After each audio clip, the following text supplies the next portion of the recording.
obusan for much na ya makwaba e de abadum TV nchini sembre e na so ene Nyankopon adom yesan ni wahia ebedi nkomo e de afa ya brabo ho na ne nyina mu no na Nyankopon ne da na sese ne ode yenkwa che yete ase a na ye na adom ya minim se wo ho ye se den den nyina wo hwe program a den den nyina wo boya banso no ene me guest a me ne bedi nkomo no me sew ka che onua se omra no ATUNA TV no ho di oni ho nso no ka che no na record oba na oba hwe because nkomo na bedi no ye nkomo abeboa me no mienu pa na ne nyina mu no na awo se ne kire wade kakra na de amache ne se enei se wo hwe Ghana especially a nkofo bebre epe akonto pa na akonto ni padodo na epe no ya na bebre so enim akonto hu nsem bia but sorry sir say o matese say obi ko ha wa gini sika matese obi we ya travel and talk we na say nkofo sika nko na ya gigidie na ne nyina mu no na awo se ye nso ye fatu ye ho so na ye ne obi a owo akwanto mu animdi na ye ne edi nkomo na ne nyina mu no se program no eye wonchi ne sen openikasi a ye ne bedi nkomo oyo obi a sabi enya ostati ya na obi nipa kesi a ene ye de camera sini so ne di nkomo no ostati baabi na ne bra konto emfa na ostati ye na ne dwumadi a odi no ha no so edi no kra stati ne sen a ene Nyankopon ya doma ye de camera bi sini so ne bedi nkomo no ne nyina mu no na oso otwen ye na ye de ne nyina e de broadcast me di e de adu Eric with my friend purpose so my guest Mr. Richard Assuming Obin Assuming yeah ene ono na oye me guest na me kasa Richard Obin Assuming na bia na obeka say oye but ni dia kasa Ghana fo edinim ne pa ye Astolinks International ene obekire di Astolinks na se bia watida na watida na kra bia di no ntia se enti no bi so a ye wabusuani ono ne free club akoso bia na opapa bia wusuani no but what ni bia ohun ni da by ne Nyankopon adom TV unchine say so na yenya na ne ebeni nkomo opani kasi akwaba ya menia pato na ho ye Nyankopon adom ye Nyankopon ase ye ya miase say no yate wonka ene ye de camera be so no odi nkomo minim say wo ho ye pa na meni medini ye sa pepe also for Astolinks International the speaker and CEO adwumaru na ankasa ene na ye ne bedi nkomo medical culture say ene ye ba besua akwanto mu nsem pa akwanto mu nsem ekwan be na efa so tunes etu kwan edema pi na ebe kan because onim onua bi yage ne sika di obi nso ne passport ayira obi wo ha akwanto no wo pepa but onim ba bi wo so ofa especially so you student nko na so tu kwan dia e papa yo ene wo so oba na nyina mu no ebe hwe ni nchi na fi ato so but answer na no me bi say 129 homra na ebedi ko opani medical mo akwaba na dedi kan Astolinks International wo hemfa yete no wahi na efiri na bae etiefo na mu nyina mechia mu nyina from Richard Obin Assuming our question di kan Astolinks as a agriculture student travel organization in fact beba what's it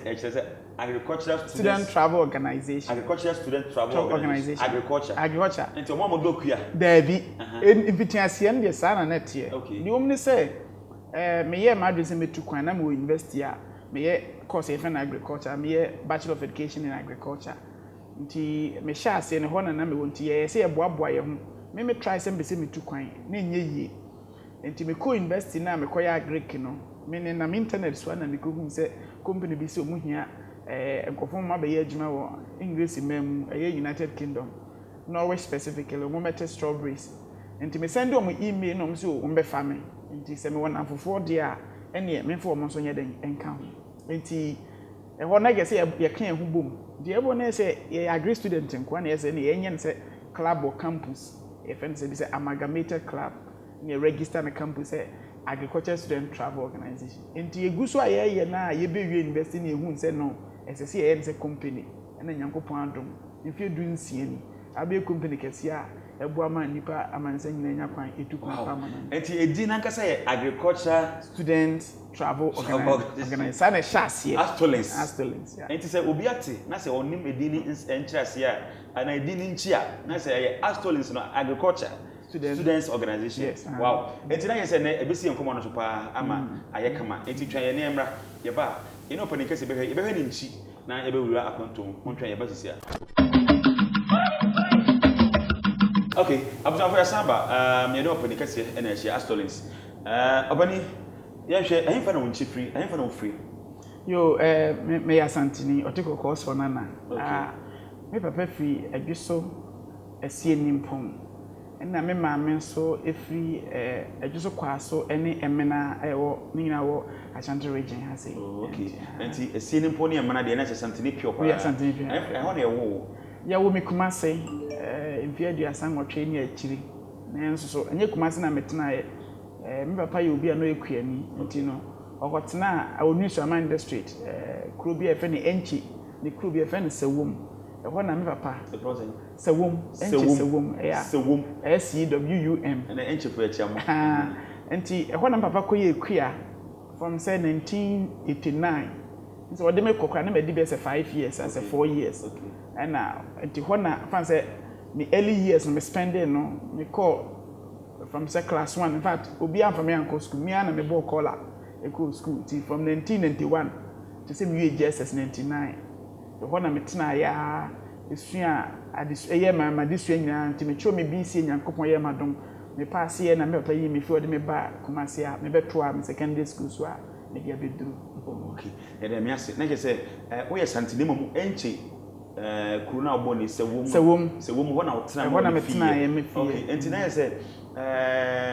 na one hwan ne hwan ne te wo pa ne hwan ene onuamo ana. Yes me papa say me ka no me papa ye obi ekuani okoje asase ya na odokua ekoku afu one me maame ene me ne nuanom a na nyina yete sebise ye kuru ase enye kuro wuduru enche Sewom na ye kuro na e besa nante ekwan tia so akọ akuru ase a wow enti Sewom no kura na nye kuro Debi in fact maybe amete no osore a obete ori ata asu ne mu asu ekuru ase a ya bo akoko atwa enwahia ekwaye nko a na tie nti eso anopa obukonsu abafie na bia o maame de aduane asi so na mudware wi a wanante form be say 3 months na wo de abakuruma ba school sa na tie enye se kurum bibie no ye dasum no light me dasum from 1992 to say me JSS mana light mu da manum su asabe say da e wo rubber mu na plastic mu manum bi da manhwe TV da the such environment na sebe me tie a ye so eja na e de asua de ana so tiri ye wanya bobo bi na jese because me papa benye ska kra koto so ja de sua de so ja de sua de because me papa ye kuani waje obi asase a oye den oye na adin kokko no so nyama ene enso yepesi ko school enti no oni sika obeto kerosene say ye digu kaniam ye ni bi nti bi abobo tiri ye yi a ana se so ja me kai say one time kra me eja no kra hihye me kakra mark e wo mesre ho nti eja ho na me yete a me sua de ye me homework utiri ye na obi dom wa na wakoto candle na kese eno de aboys e wo another level and the environment sa na metie me ni me papa ni me nuanom nyina yete a in fact obi be ka say there was no hope wo hwe ye situation na ye team na enipa ni so de na ni da so bi ani na so Nyankopon a Bible say ohu ye nsie ye moja toa wo ye na yem na onim ye no na do aka fa ye ho no ba na se na ye den ebem. I was say baby sabi can countryside akrabi as sabi me akrasi ni baby a e bia de o kan she ho baby ene bia wo hwe ya e wonka chi kra nti opportunity na nya say ho no na mode de mu tisen na banche ne body ya na mo we nam because just the woman say weird life abrabo ameka say ohia fita pa ena yiko mu because me papa ko ekoje asase wenye scanto asase enti no si ebenye aduan domye nche enti si obenye aduane a okodo obi afu ena sebesebi o wanya bode ne banche na ode aba aduane bi efe nse tuku ense wawo fufuo na sebesebi o enam na so na udi ne sa na otwitwa bi a bi tse nkruma na nya ado na ade agu na ade aye nam utrie na okọ nguram na akonya mmire bi na ututu anase enwa bi kofa de a regese da no nyame aye wadom anase yesusu ano ye nkola no yetimi nyame adom ne yesusu mfidi mi mfidi yesu how to set a trap e wo nguram so betimi anya kusie bi ache na anase akrante bi ache no ti da abakwa otiribe ya obenya bi na se odi abafi apart from that no onua edin etura bi na me papa kura no me hu se papa ye bofo my father was a hunter nti eno kura wakọ nguram na wanya nam akun no kura na odi aba no sebi o se okoton na no na oton wanya bi de atonchini jene wanya bi de ato kerosene de aba when you be the atoto no man kete a ye be hia wo fie no na ye school fees nso duru a when you be the atua de America nti ye didie mu nyina wo hwe mensa me kai se me tu kwan kwa abrochire foforo e be ba ho broni a me ne koya adwuma wo hwe mensa na me ne wo class wo say ah me di mfie me kan me mfie me di wo say e ne nwa because ye wo me na ekom wo man mu na me kai se ekom de baby a wo me a me sha ase fie there was nothing like balanced diet nye ke se ekom ne aho kire na ye fam but see that make an nyina hye ye dia ma baby a ye duru ha sei Ausafo yene Richard Obin asumi ne nko wono kra say I am Mr. B because ni nyina mu na brada na dom na ye mpese be ko bebre because me pese me katina ne de konti e ba ha no edi nkomo na yesa ni do nyame adom Ausafo me kawo esa ne dwuma dia wo dia ene abase Ghana kofo jeje kofo sikedi na akoye so no so Astolinks International me ka se mi acho se ene se oba Ghana mantam ha men ka asante region kra ope campaign ana institution timidi nipa kwa buchire pa ya omo nya advert so nipa odo mu kwa buchi no e bro adwe ne ntiase so enti na wo se ye ba ne o kire yen kwanya ofaso ye akwanto mu nsem ene kwanti ene ba ye but sane nyam no se wo fre kwase ene ba ye a ma be settle awade de wo kire wa wo kire ope ne yemfa no nsi wo na yen ka sem ba ko kire Ghana ni se Ghana for mo here especially youth no edi asem na wo ka kire mo se wo hye kura bi ase ana ene mpo wo kuma ase na nkran Ghana ba bia na ene ma nkoyi a edi na wo so ye na tufu kakra na yento so yo me da ase me nua Bible say in the book of Jeremiah 1:4-5 o say me ye mogatoa wo me na ye mo no na awurade nnim nyame di nkan dwen ye ho ansa na ye ba wi ase mpo enti we ya brantie me nua ba ba bia wo bia na no me ye din se dia e me wa ba mu there's a hope for you dachi wo dachi kese pa se school na edi wawura mu aye husua de adwuma na edi ahya se edi wakotum se sua bomodin se obesua in fact ho no manka even though metena krase ye enchi se wom ana electricity nsuo bibia mamfo kada no me ye madu se mesua de nyame adom the whole of our new Soman district 1999 public schools e ho nyina me na menya best grade 11 ena no na bo a me ma me ba secondary school a me de to aso a ene me di school abrochi ne ye nyina me ye sure se e be di hu nkomo daachi enti me wa ba mu yire hu na de wo ye bia yire hu ye nie de to so mienu bre hu ase fa ho hye tumi ase emra a wo kuru a wo mu fa ho hye ase mpanimfo fa ho hye ase hye sa mra na den ase respect for old age respect for humanity love people de to so miensa me kan kire me nuanum nyan se enye wadwen se wo pententem anya yi Bible say in the book of Matthew 7:13 what say do not engage in shortcuts o pentema nya ho nti wo befa kwanfo do bia so se wo bebu obi wo besisi obi wo bewie obi sika wo bebokro no na de nya sa sika ni nyina wo nya emfa wo nkosi awie na emo se oto bo ase na de se wo ye bia no oto bo ase na wo nya wo ankasa wo de a bekonti afei last one a me de beka on integrity now yes no yes no no see kan Bible me de Joseph abrabo ye mfato ho wo me ho emre di Joseph koto afiase no na Mrs Potiphar cry yes won ne beda no Joseph kan say sa aboni we di mintimi nye ntia me nyankopon na papa ne bibi a hye me nsa onkoto no wanfo wan hye me se wo ye obi a odi no kware a emfa ho me yensisiw me enya osedien o mmere beso nti mrantia mo hwe me nyina emfa no kore nya adwuma di no kro no obi ya adwuma ni sika ba wafa na de ma no don't use nefarious means ekwantie bi so na da azanketenkete se me smart me intelligent emfa munkrofo woto bo ase na de wo ye bia wo se wo be ye ni yi a wo gidie se ne sitie bia no achia nanso emu yi me the Bible scripture bi be kan wo kan Isaiah 43 verses 18 verse to 19 na o say ade na wo dwendwene no ma atwam no ade na wo ma o situation no den how wonim se onyame wo kwan foforo bi di mu ana enti be se me kire obi bia se woto bo ase de wo ye bia wo be ye ni yie no ama ho kwan se ne sitie biara no ne power ho ma wa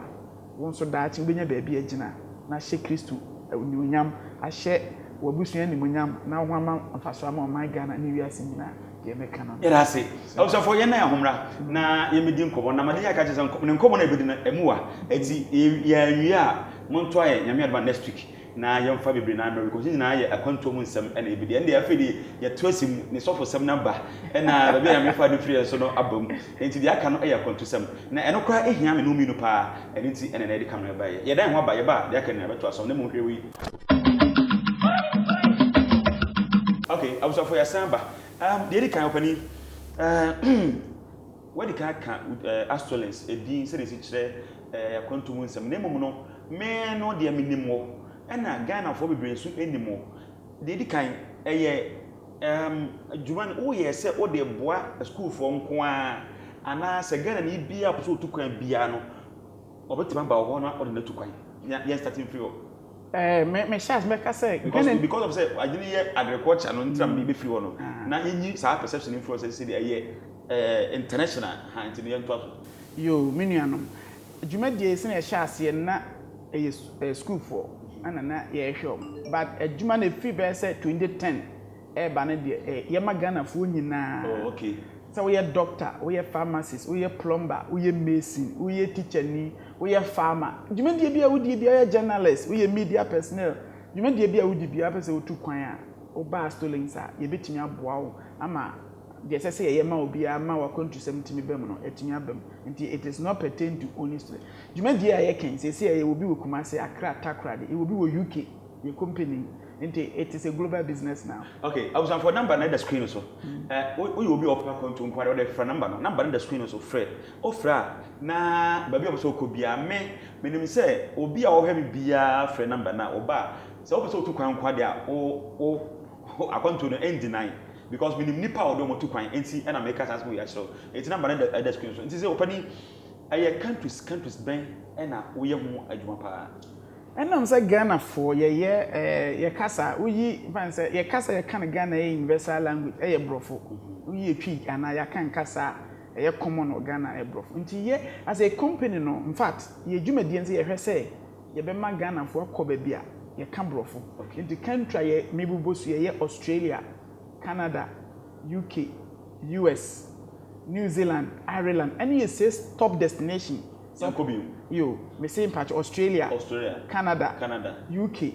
US, New Zealand, and Ireland, Republic of South country in seeing any baby ye din ko for bebre enu achi no oba European country bi dey say bi obi so ko Germany, obi so ko Italy, obi ko so ko France, obi so ko Norway, any baby like Japan, baby a person ko bia eno so ye e wo ho. Okay. Etino se si aye din komoyi na akoba say Ghana kofo bebre person mutu kwan ba obi wo a akwantu na kade no wonim na kofo gine sekadi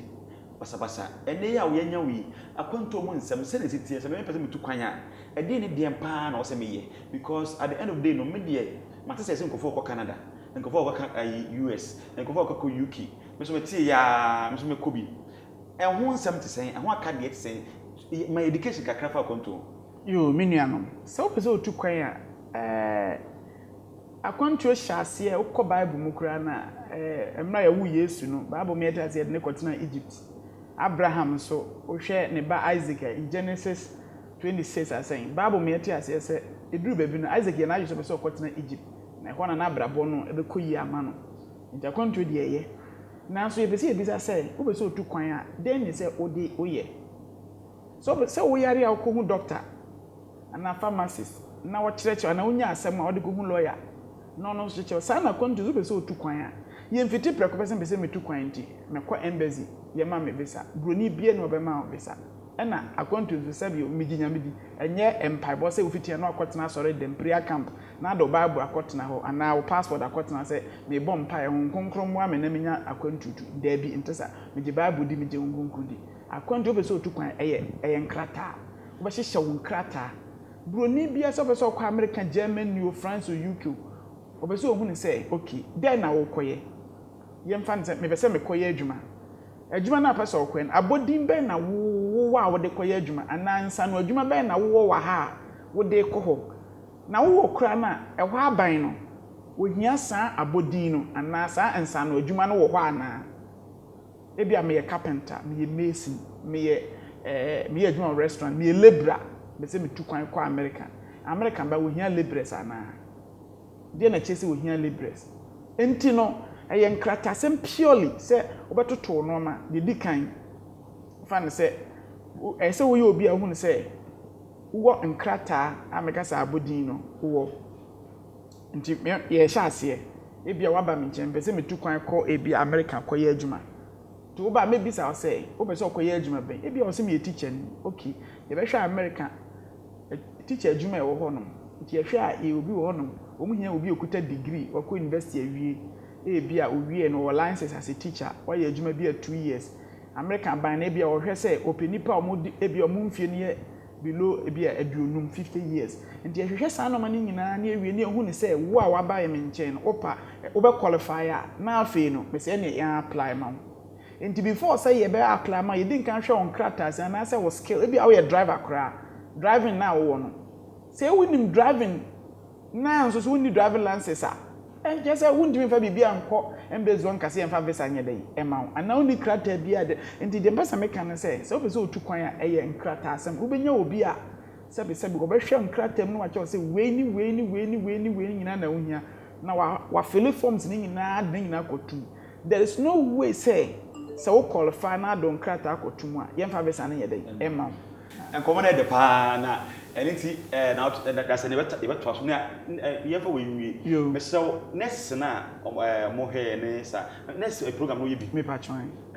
but yɛmfa wura nyamia next week ɛti sɛ woyɛ teacher ni ti number na that screen so no so woyɛ teacher ni woyɛ nurse sɛ woyɛ ankrankre plumber mason anaasɛ obi a woyɛ businessman sɔfo obi a lawyer wobɛsɛ wotu kwan no obi anyi usika ni na osan tufo be cancel na ye bibia ma na wanya obisa kama de a fa na ba na frɛ no na ye wrom nyamera next week so ne wantimenti ni nyina da se ne brana se ne ya san hia na nkomo ya san to so enfama no mom e na ebedi nkomo ni ye na ya san ne we kase ne be di nkomo na ya tie nkomo di na se ye pa ba yakopon hia se den you no do afiri to Adom TV ka se me di e di adu Eric we twan frɛ ko so so na ye ko chia hwan because we san to so nyamera next week yo mechia Astolinks workers afei so obi biara a wabamabuo na ogidi sɛ waka akiri na me hye nkran na me encourage you sɛ koso na de wo ye ebisi wie ya me shop thank you cheers I was for me di e de adu Eric ene Benjamin Padu sanso ena da yakum so mo na be kama na e de ma me ye be san hia da sɛ ne nemu na nomum ena mesrew e ma ore mfisa nkomo wi e duru ho asan trans na nti na sɛ enu na nkɔno me pii pa ya me shop ebisi